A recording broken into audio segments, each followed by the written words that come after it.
Hello friends, welcome to Diya's mini blog. তোমরা সবাই কেমন আছো? আজ ছিল সানডে আর আজ আমি রেডি হয়ে বেরিয়ে পড়ছি। দেখতেই পাচ্ছ অনেকটা সেজেগুজে বেরিয়ে পড়ছি পিকনিকের উদ্দেশ্যে।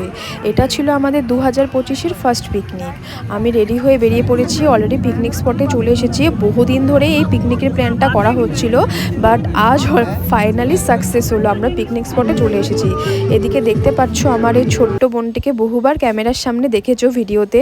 অলরেডিও খুব মনোযোগ দিয়ে কাজ করে, সেটা তোমরা জানোই ভালো মতন। সবজি কাটছে খুব মনোযোগ দিয়ে।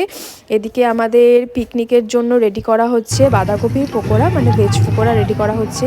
আর যে মুখ ঢাকছে এই দিদি ক্যামেরার সামনে আসতে অনেকটাই লজ্জা পায়। আজ আমরা অনেকটা মজা করব, আড্ডা মারবো সবাই একসঙ্গে। এদিকে আমাদের দাদাদের দেখতে পাচ্ছ, অলরেডি ওরা পকোড়া খেতে শুরুও করে দিয়েছে।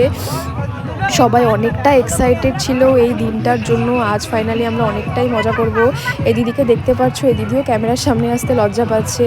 তো আজ আমাদের পিকনিকে মেনু ছিল বন্ধুরা বেগুন ভর্তা, যেটা ছিল আমাদের এই ছোট্ট বোনটির স্পেশাল।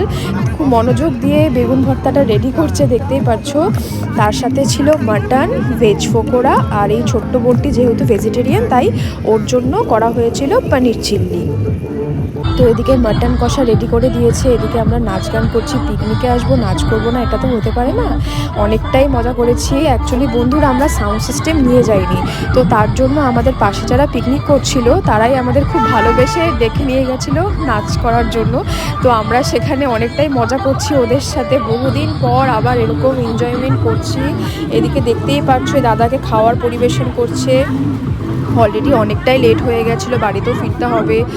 তো আমরা এখানে খেতেও শুরু করে দিয়েছি। খাবারটা অনেকটাই সুস্বাদু ছিল, যে রান্না করেছে সে দাদাও খুব ভালো রান্না করেছে। তো বন্ধুরা এখানে সবাই খাওয়া দাওয়া করছে এখন, দেখতেই পাচ্ছ। তো আমার ভিডিওটা এতটুকুই ছিল।